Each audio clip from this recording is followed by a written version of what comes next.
Nutrition in amoeba. Amoeba एक प्रकार का सिंगल कोशिका प्रोटोजोअल जीव होता है।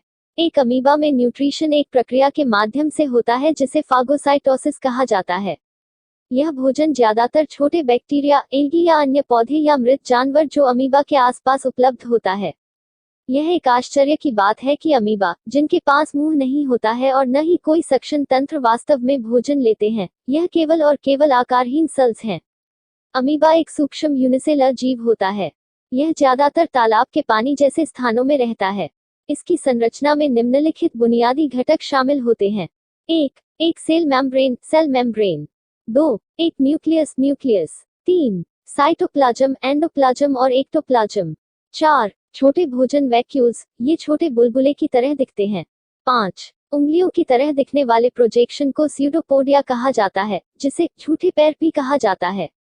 Process of nutrition in amoeba. Cell सामग्री एक आकारहीन सेल मेम्ब्रेन से घिरी होती है। सेल के अंदर एक घना न्यूक्लियस होता है, कुछ बुलबुले की तरह कंट्रैक्टाइल वैक्यूल्स होते हैं, और ये सभी साइटोप्लाज्म से घिरे होते हैं। जब अमीबास पास के कुछ भोजन को सेंस करते हैं तो वे अपने स्यूडोपोडिया या झूठे पैर के साथ इसकी ओर बढ़ते हैं। अमीबा कुछ खाना महसूस करता है और खुद को खाद्य कण की ओर प्रोजेक्ट करने के लिए तैयार हो जाता है।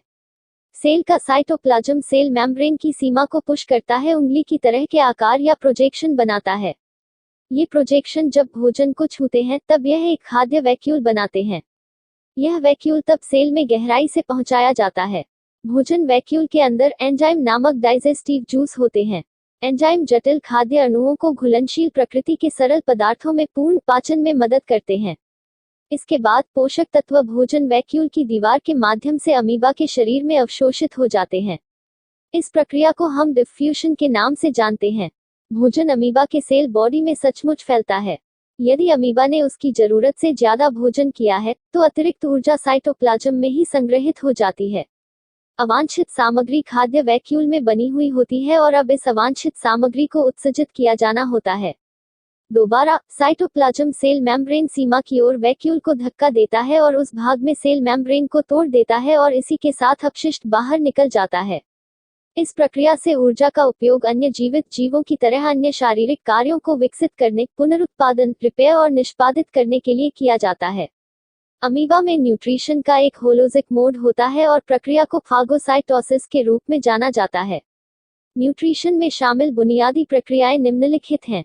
इंजेशन। अमीबा इस प्रक्रिया के माध्यम से अपने भोजन को लेता है।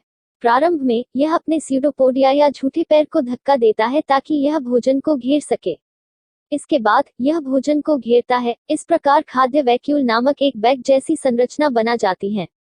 इस प्रक्रिया को फागोसाइटोसिस के रूप में जाना जाता है। पाचन, डाइजेस्शन। यह कदम इंजेशन को फॉलो करता है। खाद्य वैक्यूल्स विभिन्न डाइजेस्टिव एंजाइमों में समृद्ध होते हैं। इन एंजाइमों में बड़े अघुलनशील खाद्य पदार्थों को तोड़ने के परिणामस्वरूप साधारण घुलनशील अणु उत्पन्न होते हैं।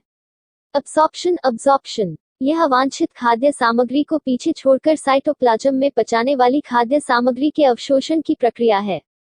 कभी कभी अमीबा भोजन की बड़ी मात्रा को अब्सॉर्ब करता है, लेकिन सवाल है कि आखिर अतिरिक्त भोजन का क्या होता है। खैर, अतिरिक्त भोजन ग्लाइकोजन के साथ ही लिपिड के रूप में जमा हो जाता है। एसिमिलेशन। यह यूटिलाइजेशन प्रक्रिया है। इस प्रक्रिया के दौरान अवशोषित भोजन का उपयोग ऊर्जा उत्पादन, विकास, मरम्मत, रिपेयर के साथ साथ गुना, मल्टीप्लिकेशन के लिए भी किया जाता है।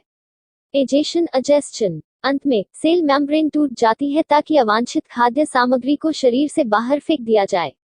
For more videos, please subscribe and like the video. Thanks you.